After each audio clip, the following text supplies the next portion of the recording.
First of all, my name is Anastasia. Most of my friends call me Stasia or Stacy, if that makes it easier for you. The second question that you had asked was, what exactly happens to, what do Wiccans believe happens in the afterlife? And that's really a varied question because,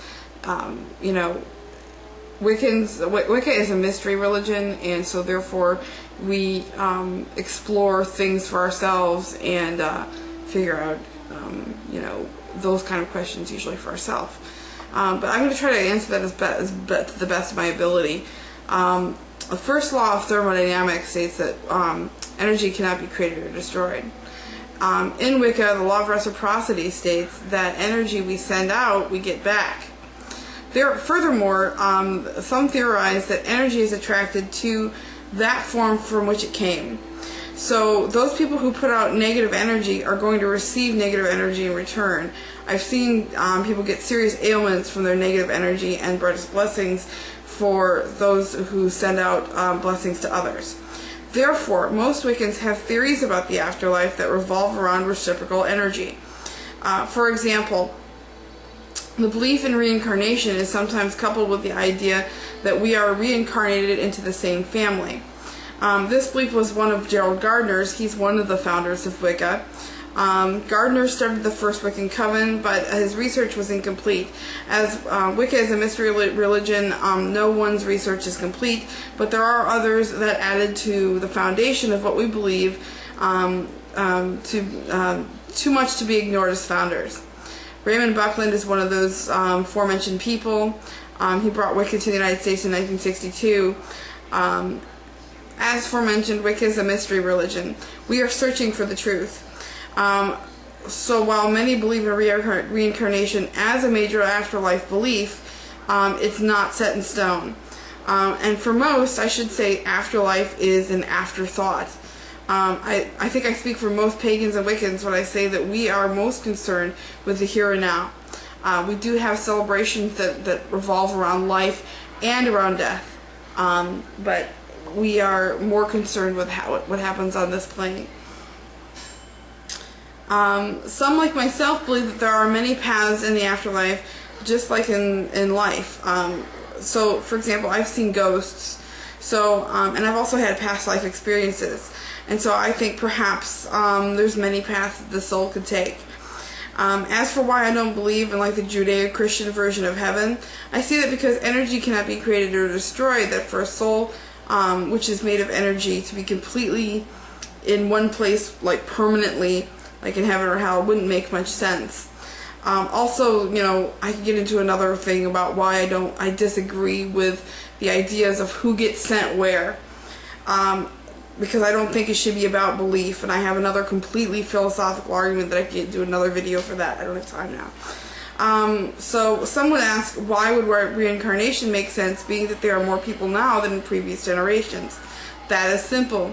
There can be energy drawn from other places that is soul energy, because we believe we aren't the only ones with souls. There is a slight bit of animism in Wicca as well.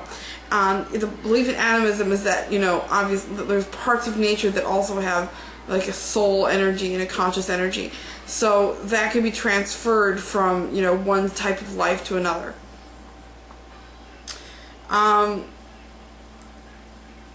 So you'd ask, is Wicca more of a philosophy or a religion? Wicca most definitely is a religion, but it's different definitely than, for example, Christianity is. The way that it differs is that Christianity is very strict in the conduct that people can do, and what it is makes them Christians and what it is does not. They have very strict ideas about what you must believe in and so forth and so on. Wicca does have actual belief systems called the Principles of Wiccan Belief. You can look that up. It's a good description of what Wiccans believe, but also there is a moral code as well. There is something called the Wiccan Reed, which comes from a poem, and it's a little bit inspired by Aleister Crowley. It says, "And harm ye none, do what thou will." Well, the idea of will in occult philosophy and Wicca is a very strong concept, because to follow one's will is to follow one's true path. So follow, to search out for the truth and do what you truly are supposed to be doing. That is your true will. So, at least in my opinion, obviously. So, and harm ye none, do what the will is saying, follow your will, but also lead an ethical life. Tread lightly upon the path. Most modern Wiccans use the principles of Wiccan belief as a description of their beliefs, but, in those belief system, in that belief, it specifically says that we believe in a balance of energy between God and Goddess. Just about everything, including, our beliefs in witchcraft, are based on that polarity, that duality concept. So, yes, most definitely there is, a description of what those beliefs are, and it is a religion for that matter. So, for Wiccans to believe anything less than that masculine and feminine energies exist would mean that they were not Wiccan.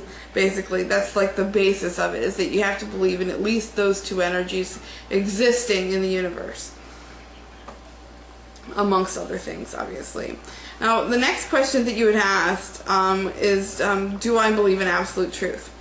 For many things, I do not believe that there is one answer that fits for all things. For example, morality and ethics.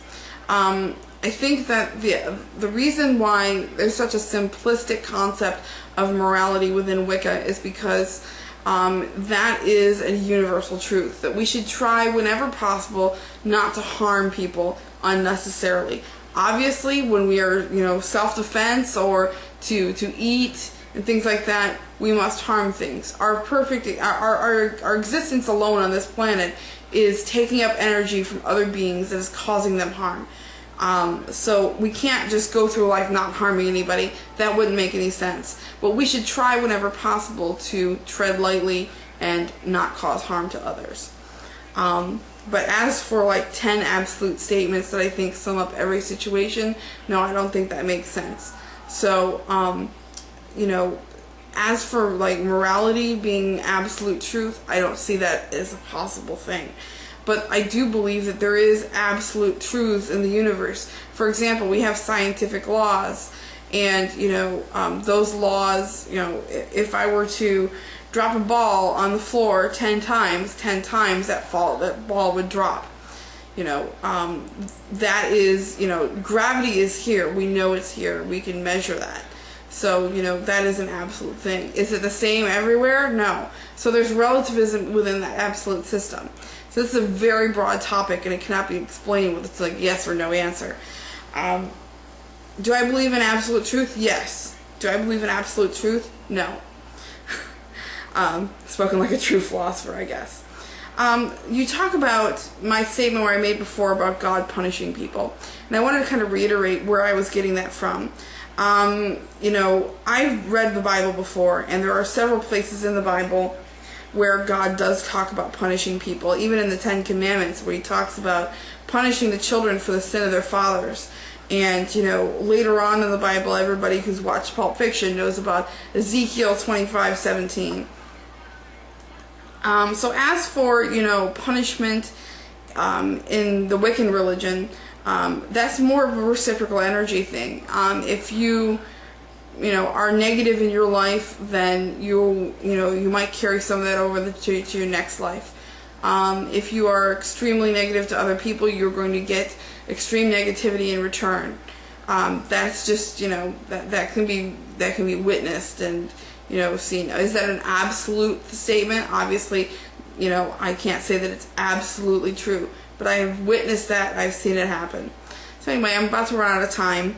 I'd love to be able to answer more of your questions if you have them, and I hope to hear from you soon. Busted Bide.